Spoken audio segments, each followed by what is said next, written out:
Көктем мезгілі. Жыл мезгілдерінің ішіндегі ерекше мезгіл. Себебі бұл мезгілде тіршіліктің жаңару кезеңі басталады. Қыстың суығы кетіп, қар еріп, жер бетінің көгеретін кезі. 14 наурыз көрісу мейрамы. Бүгінгі күні Қазақстанның батыс аймағына берік орныққан бұл дәстүр жыл сайын жергілікті халық сағына күтетін бірде-бір салт болып саналады.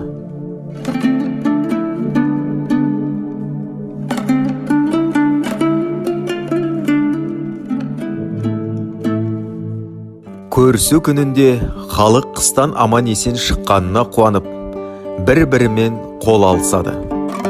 Отбасының кішілері үлкендеріне қос қолын беріп, көрісіп шығады.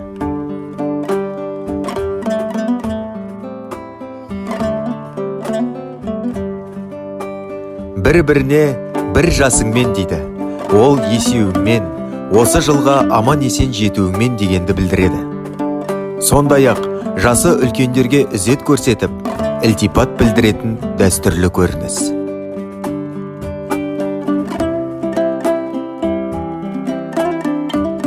Таң сібірлеп атысымен көрісу мерекесін асыға күтіп отырған әрбір отбасы алдын ала дайындалып қойған дастарханын жаяды, ет асады.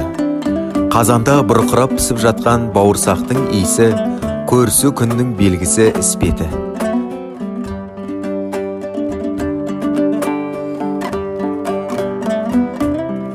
Қазақ балаларымыз тоқ жүрсін, дастарханымыз аралас болсын, қарым-қатынасымызға сызат түспесін деген ниетпен туған.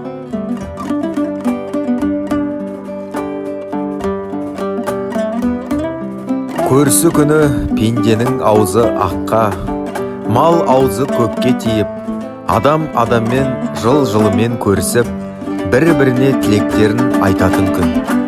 Бұрынғы өкпе ренжісін кешіріліп, араздық ұмытылып, көрші көлем бір-бірімен наурыз көжеге шақырып, меймандардың отбасына, ағайын туыстарына амандық, саулық, құт береке тілейтін күн.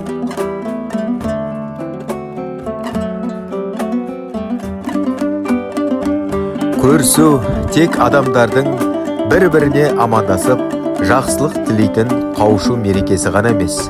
Шаттықпен қуанышқа, ақ батамен молшылыққа толы бұл мерекеде мәре-сәре болған жұрт осы жарқынмен жаңа жыл 22 наурыз мерекесін қарсы алады. Көрісу күнінің қызығы, ажары, берекесі, салтанаты, ең бастысы тәлім тағылымдық берер мәні зор күн.